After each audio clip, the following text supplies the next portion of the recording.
Assalamualaikum warahmatullahi wabarakatuh. Innal hamdalillah nahmaduhu wa nasta'inuhu wa nastaghfiruh wa na'udzu billahi min syururi anfusina wa min sayyiati a'malina. May yahdihillahu fala mudilla lahu wa may yudlil fala hadiyalah. Asyhadu an la ilaha illallah wahdahu la syarikalah wa asyhadu anna Muhammadan abduhu wa rasuluh. Qala Allah Ta'ala ba'da a'udzu billahi minasyaitonir rajim. Ya ayyuhalladzina amanu taqullaha haqqa tuqatih wa la tamutunna illa wa antum muslimun. Rabbi shrah li sadri wa yassir li amri wahlul 'uqdatam min lisani yafqahu qawli. Amma ba'd. Alhamdulillah, semua alhamdulillah biiznillah dengan izin Allah Subhanahu wa taala kita dapat bertemu sekali lagi, alhamdulillah. Pada pertemuan kita setiap minggu, alhamdulillah ini Allah izinkan sekali lagi, Allah izinkan kita buka kelopak mata kita untuk menghirup nafas lagi, walaupun duduk kat rumah pun masih lagi boleh sedut oksigen. Alhamdulillah, kita syukur kepada Allah SWT. Dan kita juga dengan rahmat Allah, Allah bagi kita kekuatan untuk berjumpa, untuk apa, untuk kita membincangkan ayat-ayat Allah SWT, khususnya berkenaan dengan doa-doa daripada Al-Quran ini. Sebab doa-doa daripada Al-Quran ini Allah yang ajar kita. Jadi sampai cerita yang ajar kita, jadi dia tahu apa yang terbaik, jadi kita ambil daripada straight terus daripada Allah SWT, Tuhan kita sendiri yang menjadikan kita. Sebelum tu, apa khabar tuan-tuan, puan-puan, muslimin, muslimat yang dirahmati Allah SWT. Semoga sentiasa berada dalam keadaan ceria, sentiasa dirahmati, dipelihara oleh Allah SWT. Dan saya juga sekali lagi mengucapkan ribuan, jutaan, bilion terima kasih saya kepada Coach Allen dan Coach Asriah kena sudi untuk jemput saya sekali lagi untuk kita bincang-bincang, sembang-sembang untuk pagi-pagi ini berkenaan dengan doa-doa yang terdapat dalam Al-Quran. InsyaAllah hari ini memang saya rasa cukup padat lah, insyaAllah, doa Nabi Zakaria ni. Jadi doa yang sangat hebat, yang sebenarnya kita nampak satu pengharapan, seperti mana Coach Allen beritahu pada awal-awal tadi, tidak ada orang kata istilah putus asa dengan rahmat Allah SWT. Sebab kita ni sebagai hamba Allah SWT, nak tak nak kita kena jalani kehidupan kita ni, cuma kita boleh pilih sama ada kita nak hidup dalam keadaan sengsara atau kita nak hidup dalam keadaan yang ceria. Itu pilihan kita. Mungkin ada benda yang kita tak boleh nak kontrol dalam dunia ni, perjalanan hidup kita misal dengan COVID-19 dan sebagainya, tapi kita boleh pilih bagaimana untuk kita menghadapi situasi itu. Itu yang dialami oleh Nabi Zakaria ini, bagaimana dia sampai di penghujung nyawa dia pun tidak pernah dia berputus asa dengan rahmat Allah SWT. Itu yang kita nak ambil ibrah pengajaran daripada kisah ini hari ini, insya-Allah. Baik tuan-tuan, puan-puan, muslimin, muslimat yang dirahmati Allah SWT. Jadi insya-Allah seperti mana kita katakan tadi, pagi ni kita nak berkongsi satu lagi doa yang dirakam dalam Al-Quran.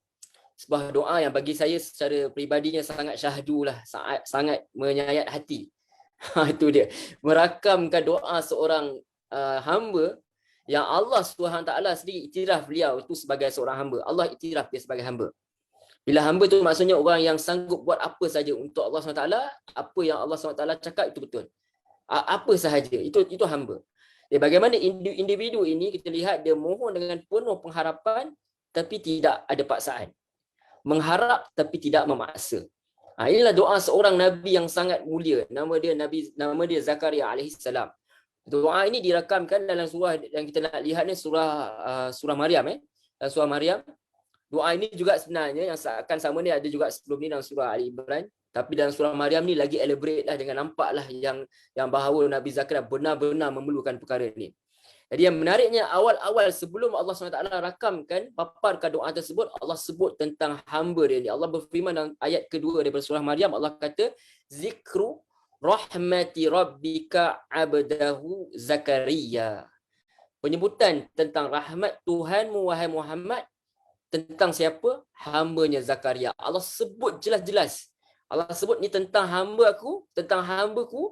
Siapa dia? Zakaria. Zikru rahmata rabbika, tentang Tuhanmu. Siapa? Ini ingatlah tentang rahmat Tuhanmu kepada siapa? Kepada Zakaria. Bayangkan tuan-tuan, puan-puan, muslimin, muslimat yang rahmati Allah SWT. Apa perasaan kita kalau satu orang yang VIP ke, ataupun kita kata kerabat diraja, kesultan disebut nama kita dalam satu majlis. Ini bayangkan nama kita disebut dalam Al-Quran. Sebagai seorang hamba, Allah cop kita, Allah bagi tahu kita, inilah hamba aku. Ini satu penghormatan yang sangat besar buat hamba yang tiada apa-apa bagi kita. Tak ada kepentingan pun Allah SWT untuk sebut nama seorang hamba itu. Dan Allah sambung lagi. Idnada rabbahu, ketika dia seru kepada Tuhan dia. Tuan-tuan, puan-puan, muslimin muslimat yang dirahmati Allah. Kita lihat di sini bagaimana Allah iktiraf seorang hamba ni, apa yang dia buat, dia tak perlu cerita kat orang pun. Allah sendiri yang cerita kat kita. Itu kita katakan bahawa Allah, para Nabi ni kita jadikan mereka ni sebagai apa? Uswatun hasanah. Yakni ikutan yang baik. Kita tak jadikan para Nabi ni, manusia ni sebagai idola. Sebab idola tu belum tentu baik untuk kita. Kadang-kadang berapa ramai orang lain menjadikan manusia lain sebagai idola, tetapi idola itu tidak memberi apa-apa kebaikan tu. Dia bahkan memberi pengaruh yang buruk pada dia. Sebab tu apa yang kita sayang kepada manusia bukan kita sayang kepada tubuh, susuk tubuh dia semata-mata pada Nabi ni, tapi kita jadikan mereka sebagai ikutan kita yang baik. Itu Allah tak ajar kita untuk mengidola manusia macam tu saja sehingga mengangkat mereka lebih daripada sepatutnya. Kalau sekadar idola, ada agama lain yang menjadikan seorang Nabi sebagai idola yang berlebihan sehingga mengangkat dia menjadi seorang Tuhan pun. Atau sebahagian daripada Tuhan atau anak Tuhan pun. Jadi Allah tidak mengajar kita mengidolakan manusia. Tapi Allah ajar kita mengikut apa yang baik yang boleh kita ambil teladani daripada manusia itu. Terutama manusia yang baik-baik ini, yang mulia ini, itu para Nabi dan para Rasul. Jadi kita lihat sedikit. Sebelum kita terus pergi lebih lanjut, ni banyak kita nak bincang insya-Allah. Kita lihat sedikit apa maksud kalimah nada tu. Kalau Allah kata kat sini, ketika iznada rabbahu, ketika dia seru kepada Tuhan dia. Nada ni bahasa mudah ni kalau kita katakan dia menyeru. Dia seruan dengan suara yang kuat. Dia panggil dengan suara yang kuat. Misal kita panggil, oi datang sini oi. Itu nada. Kita panggil sungguh-sungguh. So doa tu sebenarnya asal maksud dia itulah seru. Kita menyeru Allah SWT. Kemudian daripada nada itu nanti dia berkembang menjadi doa. Itu daripada perkataan nada yang kita sebenarnya memanggil dengan suara yang kuat daripada orang yang jauh tu, kita panggil supaya dia datang kat kita, kemudian dia berubah menjadi doa. Kata nada tu, jadi dari situ kita boleh faham bahawa bila doa tu, maksudnya doa tu suara yang keras pun kita kata doa, suara yang perlahan pun kita kata doa, dalam hati pun kita kata doa. Jadi kenapa digunakan penggunaan kata nada ni menjelaskan kepada kita bahawa betapa besarnya hajat seseorang itu yang berdoa tu supaya dimakbulkan doa dia. Jadi perkataan ini perkataan ini melukiskan bagaimana individu tersebut digambarkan sedang menyuarakan rintihan hati dia. Walaupun suara tak keluar sekalipun, tapi rintihan hati dia begitu bergelora sekali. Dia buat sedemikian kerana tak mampu lagi nak menahan gelora di jiwa dia. Seolah-olah batin dia meraung sekuat-kuat hati. Itu kata nada. Kadang kita kan ada benda yang kita nak luahkan sangat. Dan kita boleh luahkan kepada Allah SWT. Yang peliknya ayat selepas itu Allah SWT jelaskan bahawa nidaan khafiyya, seruan yang lembut. Khafi ni asal maksud tersembunyi. Dia bayangkan jerit, tapi jeritan yang tersembunyi. Itu orang kata jeritan batinku. Jadi tadi kita faham kan? Bila kata seru maksud asalnya dengan suara kuat, tapi anehnya pada ayat ini Allah kata seruan yang lembut. Jadi kita lihat pada kalimah khafiyan bermaksud tersembunyi. Jadi sangat indah sebenarnya susunan ayat ni, perkataan yang berlawanan diletakkan bersama. Jadi kita nak lihat apa pencanggahan tu. Tadi perkataan nidak tadi menunjukkan gelora dalam hati Nabi Zakaria ni. Bagaimana baginda memohon kepada Allah SWT dengan perasaan yang mengharap sangat. Baginda mohon sungguh-sungguh, berkehendak betul. Namun beliau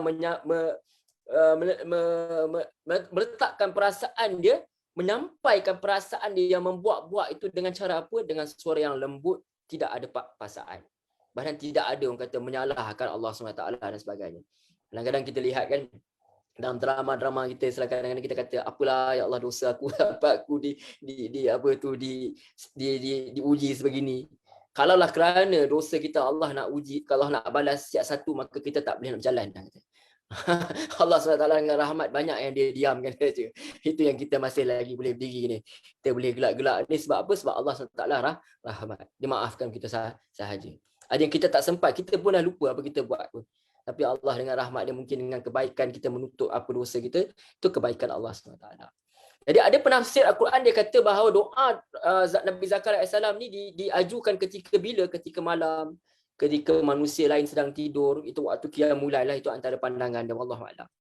Jadi sebelum Allah rakam doa Nabi Zakaria, Allah bagi tahu cara Nabi Zakaria doa, iaitu nida'an khafiyya, seruan yang tersembunyi, seruan yang lembut. Jom kita lihat lagi lebih lanjut berkenaan dengan khafiyah ni. Jadi pertama dia khafiyah saja, kita nak bincang khafiyah ni saja kan. Jadi Nabi Zakaria doa dengan suara yang lembut. Maksudnya Nabi Zakaria dia tak guna suara dan bahasa yang kasar untuk doa. Sepatutnya itu sepatutnya kita menjadikan Nabi Zakaria ni sebagai uswatun hasanah buat kita, ikutan yang baik. Sepatutnya hamba yang benar-benar dia cinta Allah, cinta kepada pencipta dia, bahasa yang digunakan ketika berdoa sepatutnya bahasa yang mengharap, bahasa yang merintih, melambangkan siapa kita di sisinya. Mana mungkin seorang pencinta itu, seorang yang mencintai seseorang itu meninggikan suara ketika berbual dengan seorang yang dicintai dia. Kita lihat orang pasangan sebelum kahwin, bagaimana dia cakap dengan pasangan dia. Bila dah kahwin tu dia lain cerita sikit. Tapi masa sebelum tu kita lihat bagaimana ada nak tinggi-tinggi suara. Tak ada. Sebab apa? Dia akan gunakan bahasa yang sangat lembut. Ini Nabi Zakaria gunakan kepada Allah SWT. Kedua perkataan khafiyah tadi maksudnya bagi dia berdoa dengan kadar yang perlahan. Dia tak tergesa-gesa nak habiskan doa. Sebutir-sebutir, jelas. Kadang-kadang kita tengok doa kita panjang sangat sampai kita laju sangat. Kita tak sabar nak menghabiskan doa tu. Daripada tangan kita ke atas, bila dah sampai tengah dah sampai dah lalas, hilang dah. Sebab apa? Punya panjangnya. Kita kadang-kadang tak tahu apa kita nak minta. Jadi Nabi Zakaria dia minta, dia jelas. Dia kata tak kalut, tak laju, tak gelabah. Satu-satu perlahan-perlahan menjiwai apa yang hendak diminta dia. Dan satu sebab lagi kenapa baginda mohon perlahan-perlahan ni, sebab baginda nak duduk lama-lama dengan Allah SWT. Bukankah apabila kita mencintai seseorang tu, kita nak duduk, kita nak luangkan masa lama-lama, kita nak berdua saja dengan dia. Bahkan kita tahu bahawa Allah SWT ni dia sendiri memang suka mendengar rintihan hamba-hamba dia. Sebab Allah SWT sendiri, dia kenalkan zat dia dengan Ar-Rahman Ar-Rahim, di mana dia tu Maha Pemurah, Maha Penyayang, di mana dia sendiri cintakan pada makhluk dia. Dia cinta kepada kita. Itu Allah SWT.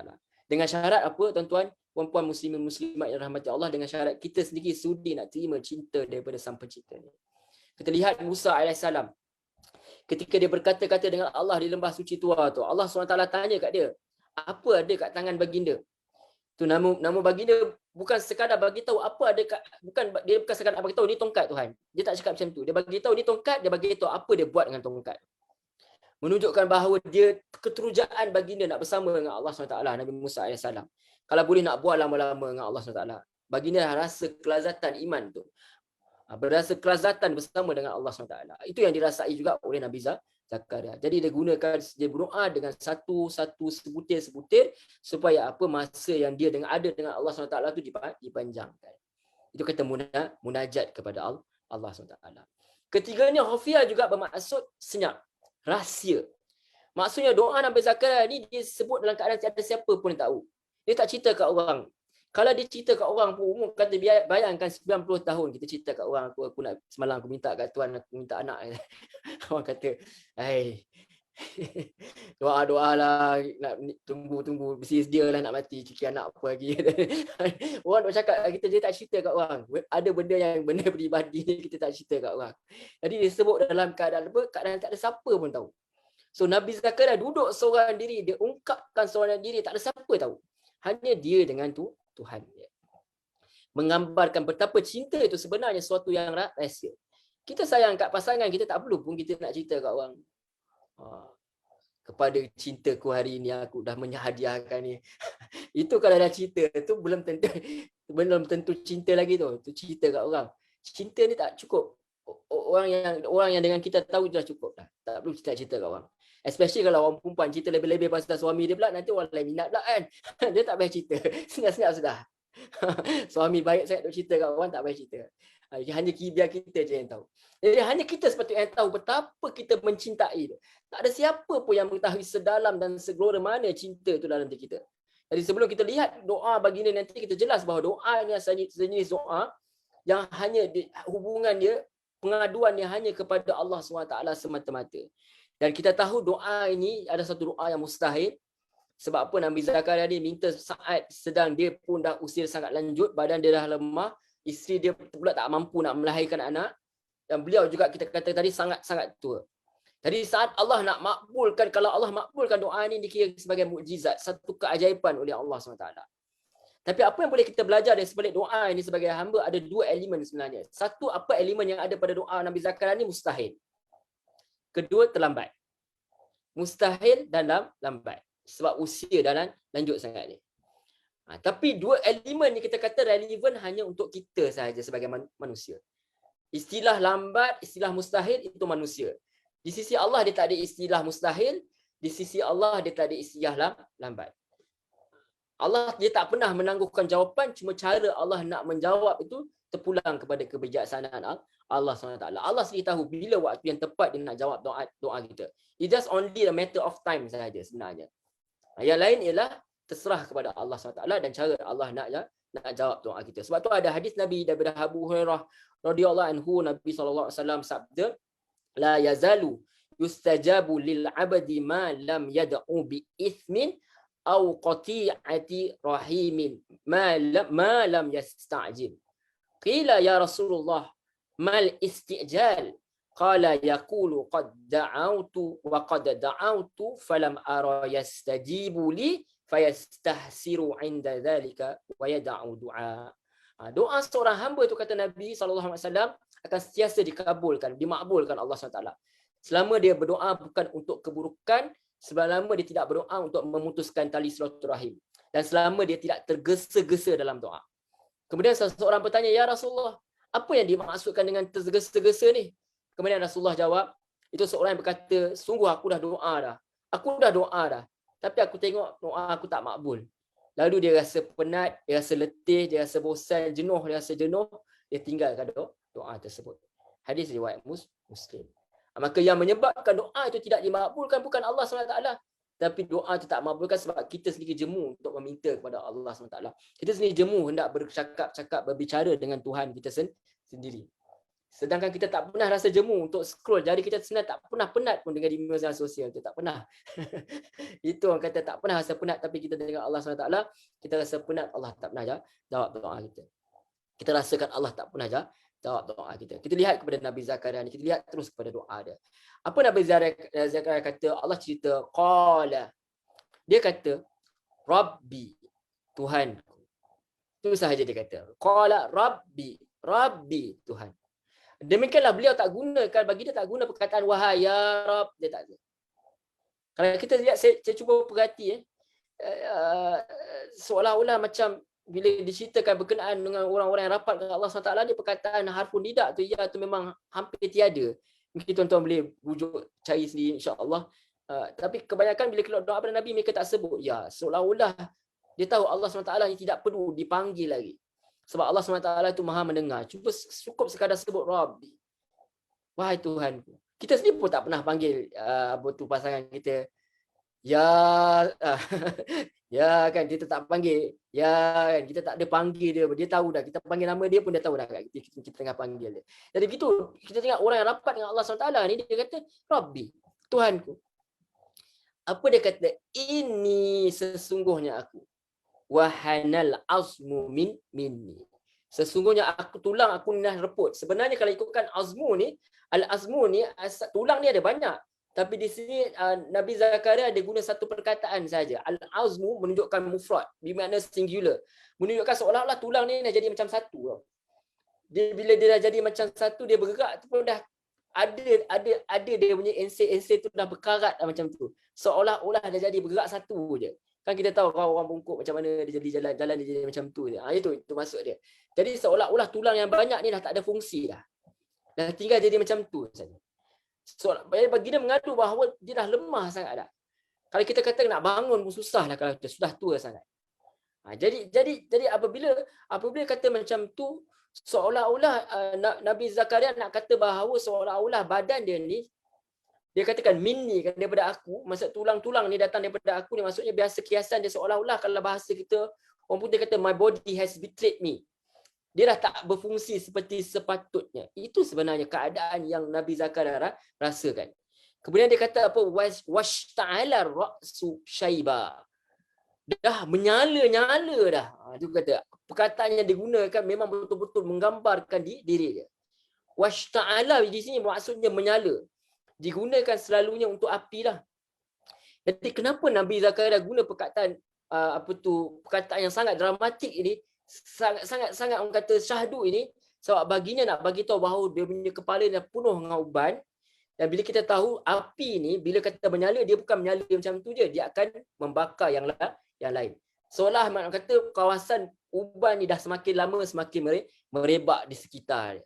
Dan Nabi Zakaria kata ra'sun bermakna bila kata kepala bukan sekadar uban di rambut, apa yang sahaja yang terdapat di kepala termasuklah misai ke, janggut ke, kening ke, semua itu bulu romba ke, semua dah memutih.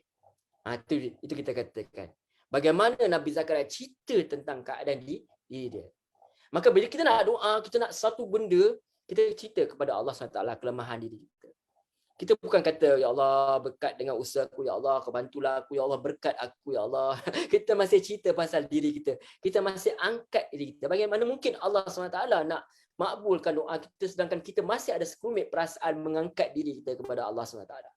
Sekarang Nabi Zakaria ni seorang Nabi, seorang yang mulia, seorang yang diangkat sebagai Rasul, Nabi yang kata yang memang tidak ada manusia yang lebih mulia lagi melainkan para Nabi dan para Rasul.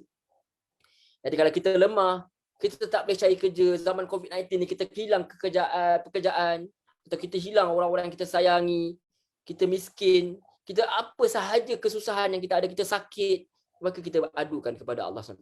Adukan semuanya kepada Allah SWT. Itu kita namakan sebagai merendah diri kepada Allah SWT. Kalau kita nak sesuatu, kita tunjuk kelemahan kita kepada Allah, kita harapkan Allah SWT. Bukan kepada manusia kita buat macam ni, kita tak buat macam ni kepada manusia. Tapi kita buat macam ni kepada Sang Pencipta kita. Sebab Allah tu akan lebih kasihan kepada kita, Allah lebih suka kepada kita, kerana waktu itu kita benar-benar mengharap kepada Allah Subhanahu Wa Taala.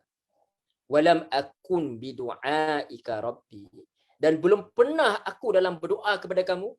Ni Allah Nabi Zakaria cakap dengan kalimah nafi, dia menafikan perkara ini. Dia kata walam akun bidu'aika rabbi.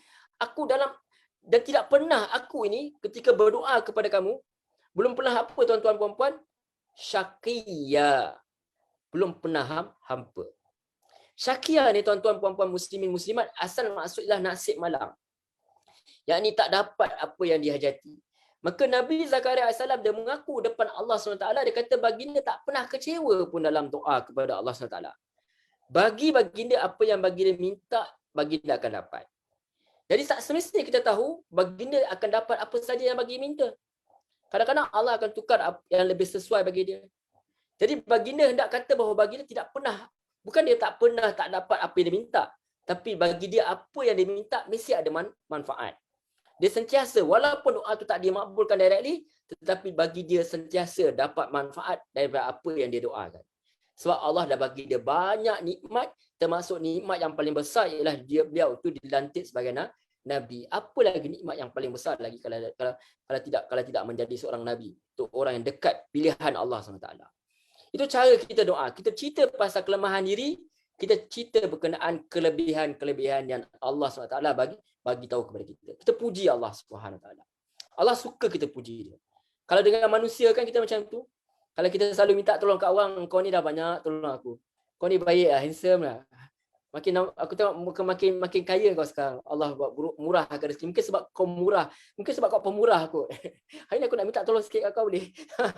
Sekali lagi kita minta macam tu. Allah SWT dia tak ada masalah. Manusia mungkin dia akan ada rasa jebu kan. Paling-paling dia ada buat sikit macam tu. Jadi kelingan sikit lah. Tetapi Allah SWT tak macam tu. Ini menyebabkan itu akan menyebabkan dia akan lembut hati kan. Manusia kalau kita cakap dengan perkara-perkara yang baik, dia akan lembut hati nak tolong. Allah SWT lah lagi-lagi.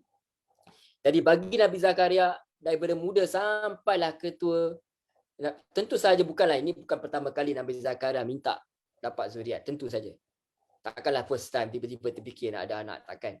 Mesti sebelum ni dah doa lah. So baginda sentiasa berharap kepada Allah SWT dalam hal tu. Tapi mungkin tak pernah lekang pun hati baginda dengan Allah SWT. Dan termasuklah baginda sendiri mungkin tak pernah berhenti pun berdoa supaya baginda diberikan anak. Cuma apa yang trigger dia untuk doa dalam saat kadar yang terakhir ini, kata dah hujung-hujung nyawa ni. Sebab kalau kita lihat dalam surah Ali Imran, doa ini beliau baginda ujarkan kepada Allah SWT selepas dia lihat apa yang berlaku kepada Maryam itu sendiri. Kan dia jaga Maryam, dia lihat apa Maryam ni lihat ada je makanan ada dekat tempat dia. Siapa duk bagi makanan ni?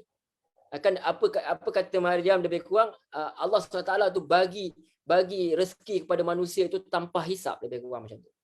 Jadi dari situ dia trigger, dia kata kalaulah kalaulah Maryam ini pun Allah bagi, takkan Allah tak bagi pada aku. Kalau kita tahu pangkat Nabi Zakaria itu lebih tinggi pangkat bapa saudara satu, dan juga lagi tinggi ialah pangkat kenabian.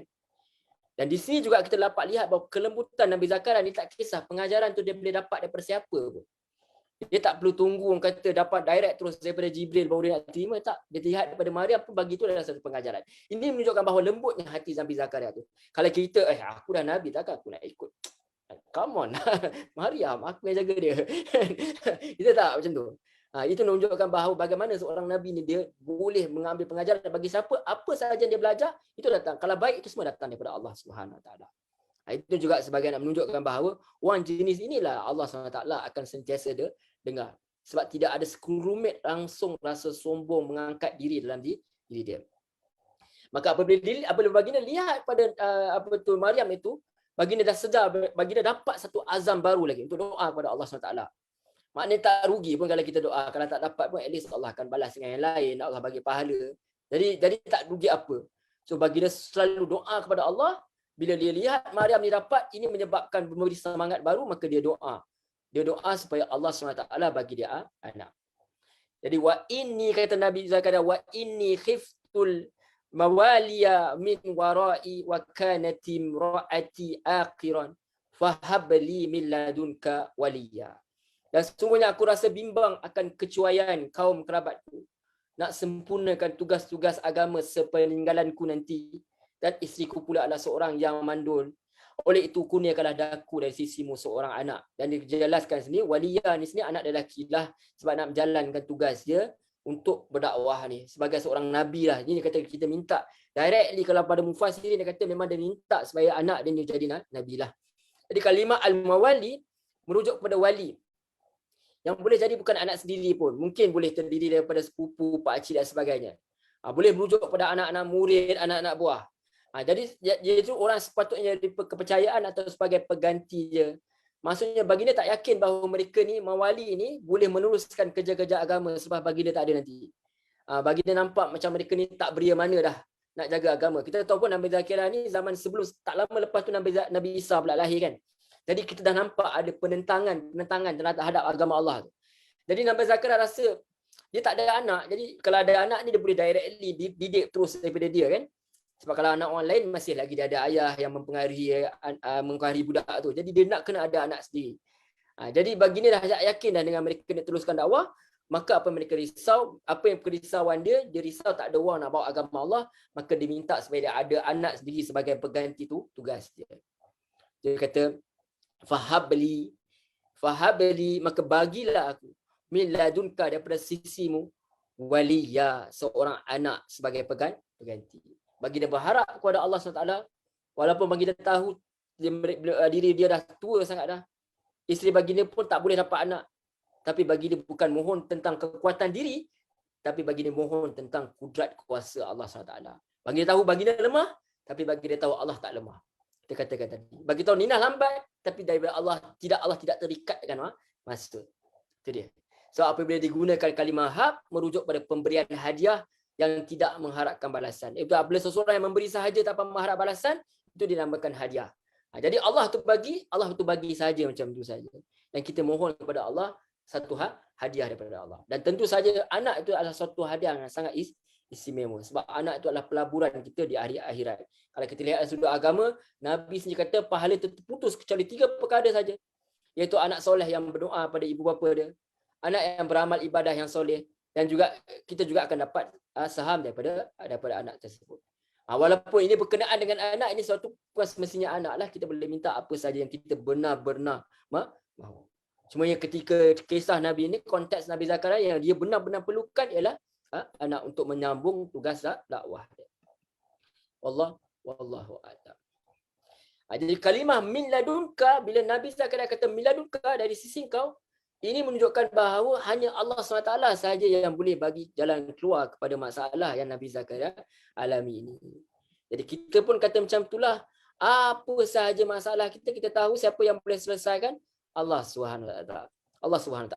Kita ni zaman kita dengan COVID-19 ni nampak macam tak ada kunjung tiba, makin duduk rumah makin banyak. Macam tu pula jadi macam tu. Tapi kita kata siapa yang boleh selesaikan perkara ini? Yang boleh selesaikan perkara ini Allah SWT. Ini masa untuk kita semakin mengharap kepada Allah SWT.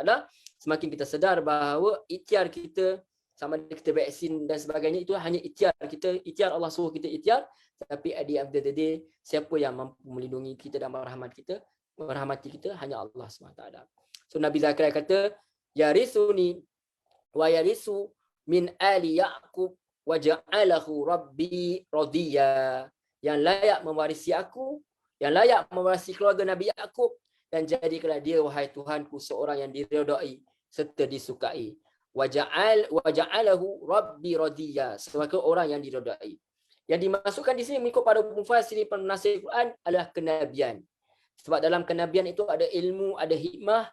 Nabi Zakaria alaihissalam minta supaya anak itu bukan setakat jadi nabi, tetapi seorang yang kuat ibadah, seorang yang warak. Dan sebenarnya bila dah minta jadi nabi itu, secara automatik semua nabi itu orang yang kuat ibadah, semua pada nabi seorang yang warak, berhati-hati benar dalam agama dia. Jadi kalimah radiyan bermaksud yang rasa cukup, yakni redha. Bagi dia rasa cukup dengan apa yang ada, kerana baginda akan menjadi seorang nabi yang akan jalankan tanggungjawab, yang akan menyebabkan Allah suka kat dia, dan begitu juga baginda akan disukai, mensenangkan ibu bapa dia, dan juga orang-orang sekeliling yang sudi menerima hidayah daripada Allah SWT. Itu kita dapat lihat apa yang Nabi Zakaria buat ialah Nabi Zakaria cerita tentang kelemahan diri dia, cerita tentang puji Allah SWT, kebaikan-kebaikan yang Allah SWT beri kepada dia. Dan Nabi Zakaria tahu bahawa bagi Allah SWT tidak ada yang mustahil.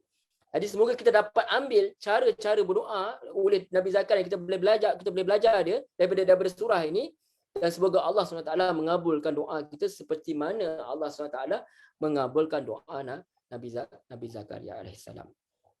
Jadi pelajaran daripada doa Nabi Zakaria kita dapat lihat, pertama dia tidak ada kenal erti putus asa. Itu dia.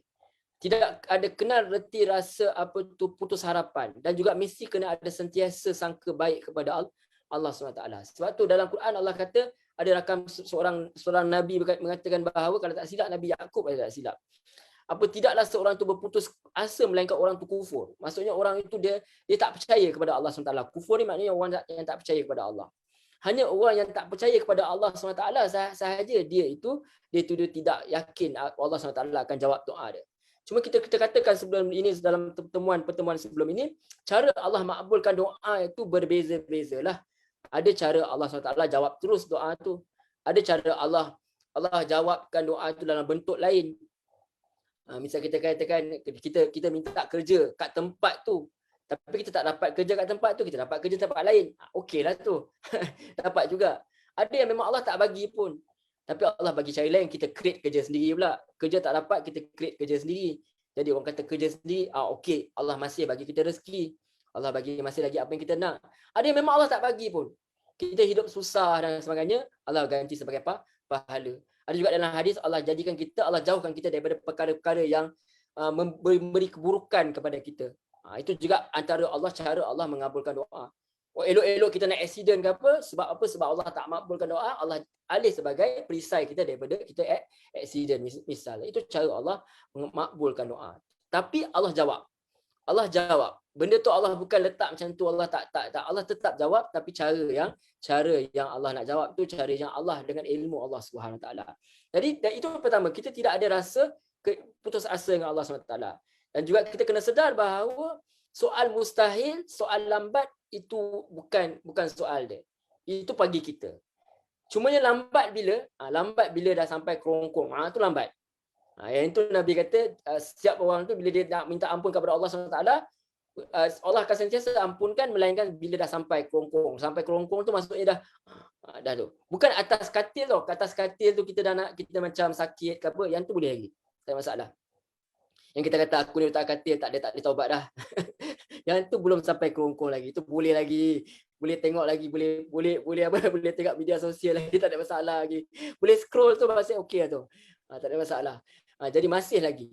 Bila kata sakaratul tu maksudnya dah merasai, dah hampir hendak pergi. Roh tu sedang ditarik, yang tu tak diterimalah. Sebab tu Nabi Firaun tak diterima kan, dia punya tu sebab dah sampai, memang dah betul-betul sampai saat-saat yang terakhir. Selagi belum sampai kepada kerongkong, tidak ada, orang kata tidak ada penghalang antara kita dengan Allah Subhanahu Wa Taala. Itu dia.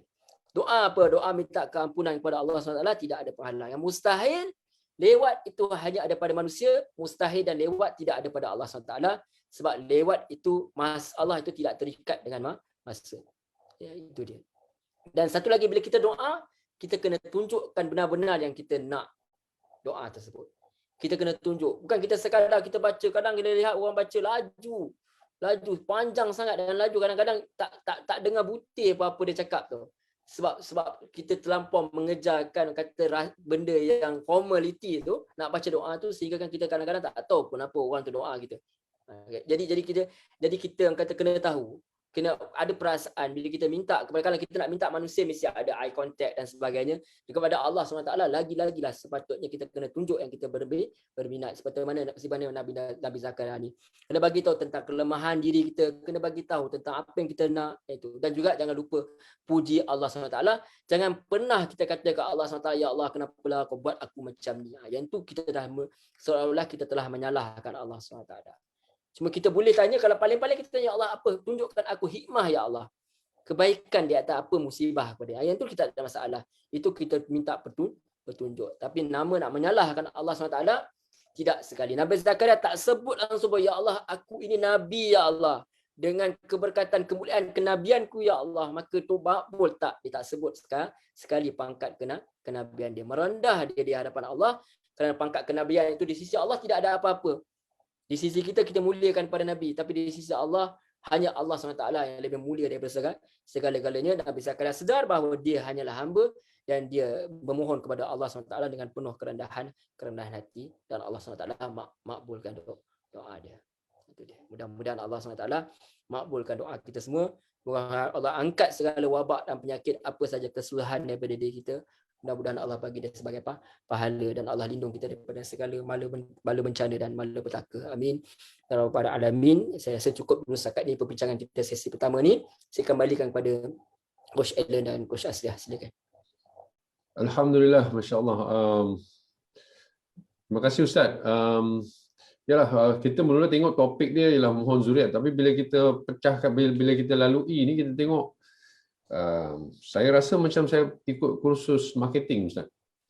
Sebab bila ikut kursus marketing ni, bila kita buat macam yalah social media punya posting ni, kita belajar copywriting tau. Copywriting tu dia ada segmen dia. Dia kata mula-mula masalah, kemudian ni kemudian. Jadi bila kita tengok Allah SWT mengajar manusia dalam bentuk yang sangat detail, tapi kadang-kadang kalau kita tak perasan nak tengok benda ni, kita tersilap pandang kan, kita tak nampak. Padahal di dalam doa ini begitu banyak, macam tadi yang saya boleh tangkap kat sini, nombor satu, langkah dia mengakui kelemahan sendiri. Yang kedua, memuji Allah. Tu. Yang ketiga, mungkin membentangkan masalah dia sebab dia kata waris tak ada dan sebagainya. Dan yang keempat ialah memohon hajat, permintaan tadi. Dan yang kelima, mengakui hanya Allah saja yang boleh menyelesaikan, buat pengakuan bahawa semua ini pun hanya Allah yang boleh selesaikan. Kalau kita tengok dia punya segmen copywriting doa ini adalah sangat-sangat mengajar kita tentang cara doa yang terbaik kan. Jadi alhamdulillah, saya buka soalan tau kepada orang yang dalam page.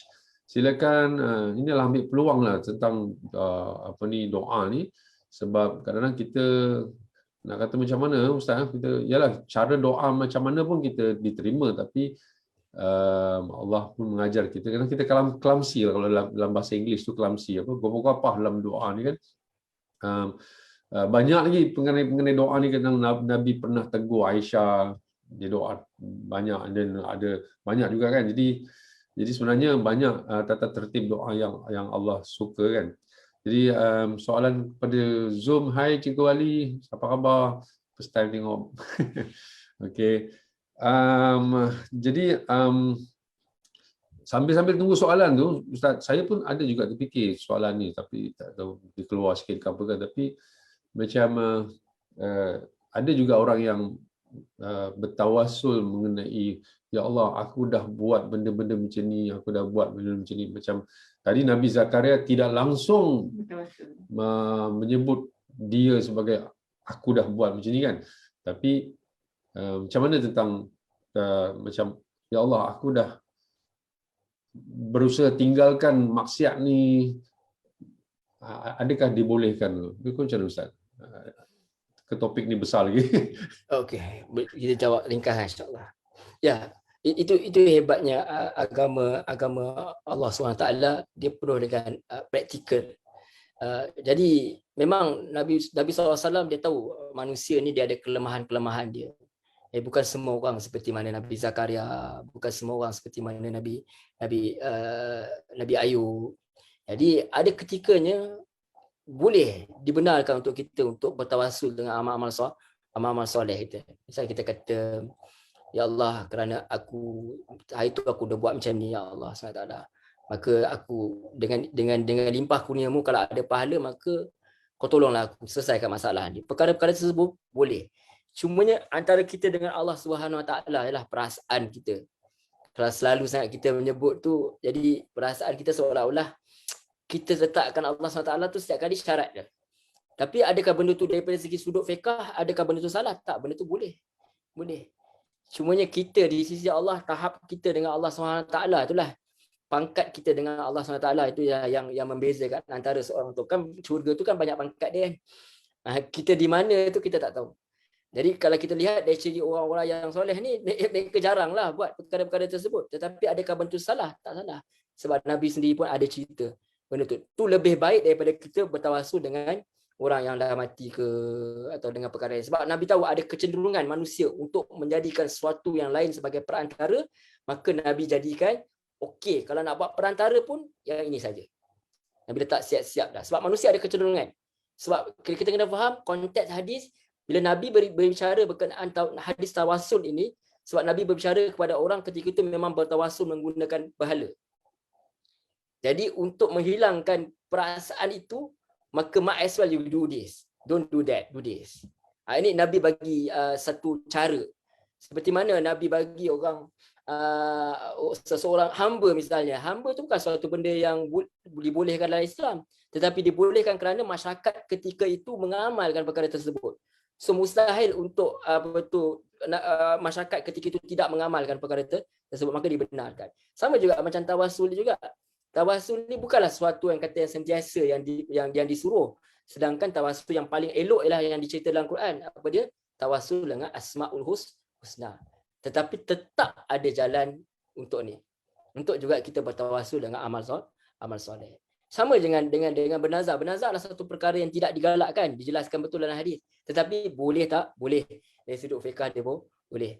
Sebab apa? Sebab dia adalah satu jalan keluar. Sebab manusia bukan sama. Cuma kita dengan Allah SWT lah tegar atau tidak untuk kita nak cerita pasal amal kita ke Allah SWT. Itu antara dia. Itu antara kita. Cumanya Nabi bagi penyelesaian. Sebab pada zaman Nabi orang guna perantaraan dengan benda lain. Orang jadikan berhala, orang jadikan bintang dan matahari sebagainya. Jadi daripada kau buat macam tu, baiklah jadikan pahala kita sendiri itu sebagai amalan. Cumanya Nabi kita lihat, kalau kita lihat pada Nabi pada Rasul, mereka tak buat pun perkara tersebut.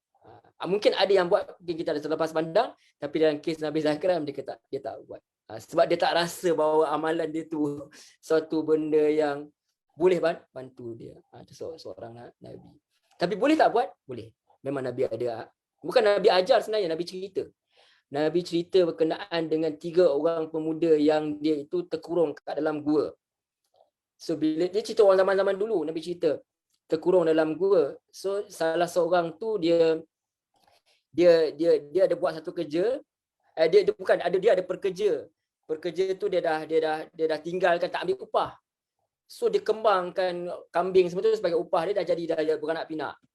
So bila dah beranak pinak, orang tu datang balik tuntut balik duit dia. Kalau ikut fiqh dia ambil bahagian modal lah, tak, dia bagi semua sekali dengan anak-anak dia sekali. So dia kata, kalau lah ini aku buat kerana-Mu ya Allah, maka bantulah aku. Maka bantulah kami. So dia keluar. Batu tu bergerak dengan sendiri dia sedikit. Saya tak ingat turutan lah, tapi dia ada 3 orang. Ada satu orang ni dia nak melakukan hubungan zina dengan sepupu dia. Dia orang baik tapi dia teringin kat sepupu dia perempuan. Jadi satu hari sepupu perempuan dia susah, ada masalah dia minta. Lalu dia kata dia orang setuju untuk dia nak tolong, tetapi dengan syarat dia kena melakukan hubungan tersebut sampailah perempuan tu kata takutlah kepada Allah SWT lebih kurang, maka dia tinggalkan perempuan tu. Saat dia mampu melakukan perkara tersebut, so Allah bantu. Yang lain sekali dia tak bagi minum susu kat mak bapak dia, walaupun anak dia dah meringit-ringit dah. Mak bapak dia tertidur, dia balik lambat bawa balik susu tu. Akhirnya pun tertidur dalam kelaparan, pagi tu dia bagi kat mak bapak dia dulu. Jadi dia utamakan mak ayah, maka batu tu bergerak sendiri dengan kuasa Allah SWT, terus mereka dapat keluar. Itu Al-Nabi cerita. Jadi menunjukkan para ulama ambil kesimpulan daripada situ, boleh bertawassul dengan amal soleh. Bukan Nabi tak kata pun kamu berdoalah dengan amalan kamu. Nabi tak cerita yang tu. Tapi yang directly dalam Quran memang ada. Nabi Allah kata kalau nak mohon dengan Asmaul Husna. So kita buat kesimpulan bahawa yang paling terbaik ialah bermohon dengan Allah SWT lah, dengan nama Allah SWT. Seperti mana Nabi Zakaria dia sebut amal-amal baik yang Allah SWT, nikmat-nikmat yang Allah SWT beri kepada dia. Itu yang paling terbaik lah. Tapi boleh tak? Boleh. Dari segi sudut fiqh tak ada masalah. Allahu a'lam. Terima kasih Ustaz, betul juga tu. Takut nanti kita pula rasa macam demanding kan. Ya Allah, aku dah buat macam-macam dah Allah, kau tak bagi lagi. Macam dah jadi kufur pula kan. Betul lah. Maknanya kita kena ada, tetapi dibolehkan, tapi kalau kita tengok yang terbaik daripada nabi-nabi ini adalah satu, dan disebut secara detail dalam Al-Quran tu, maknanya ada sesuatu lah pelajaran yang patut kita ambil di sini. Ada satu soalan ya daripada Zoom, daripada Nurul Ami. Bolehkah kita minta orang lain doakan untuk kita? Contoh minta Ustaz doakan. Nak minta Ustaz Haikal doakan ni Ustaz Ami. Okey, silakan Ustaz. Boleh. Kita boleh minta orang lain doa pada kita.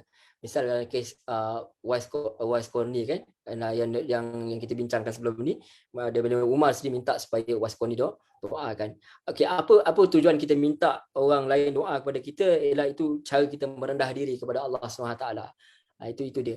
Tapi kita ni salah bawa, kita minta orang lain doa seolah-olah macam doa kita tak makbul pula. Itu kesilapan kita dalam menanggapi. Sebenarnya apa yang diajar kepada Rasulullah SAW bila suruh minta orang lain doa ni, supaya kita ni ada rasa merendah diri. Kita ni ada rasa macam kita taklah rasa macam aku ni kalau doa macam ni petik jari je mesti dapat. Tak, kita masih lagi mengharapkan orang lain tolong doakan sebagainya. Itu menunjukkan kerendahan hati kita kepada Allah Subhanahu Taala. Tapi bukan maknanya kita kata kalau aku doa memang tak makbul, aku rasa orang lain doa pun makbul. Yang tu tak boleh lah.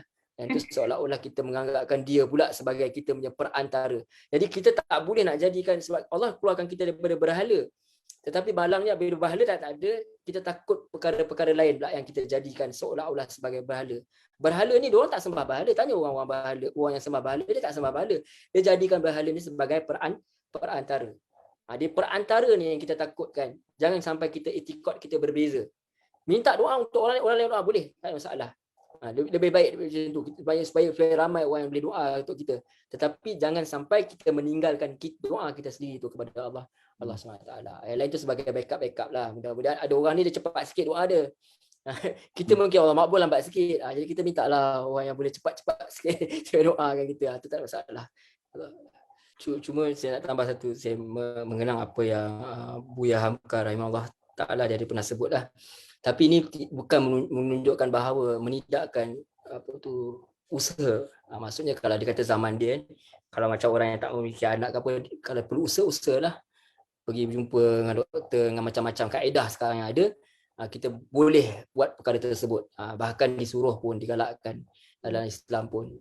Perkara berusaha itu bukan sekadar kita mohon macam tu saja, tetapi mesti ada usaha dan ikhtiar. Itu paling-paling penting. Maksudnya kita tak ada, dah tahu tak ada anak apa semua, dia jumpa doktor apa semua, usaha mana yang mana boleh. Kalau ada masalah, macam saya katakan, kita ada masalah depresi dan sebagainya, kita jumpa dengan orang yang pakar. Bukan kita selesaikan masalah kita seorang diri. Jadi macam tu. Jadi itu paling penting. Dengan Allah SWT ada hubungan, ikhtiar pun kena ada juga. Yang kita tinggalkan antara kedua-dua itu sekali. Wallahu a'lam. So itu saja daripada kami. Kita akhiri dengan tasbih, kifarah dan surah wal asr.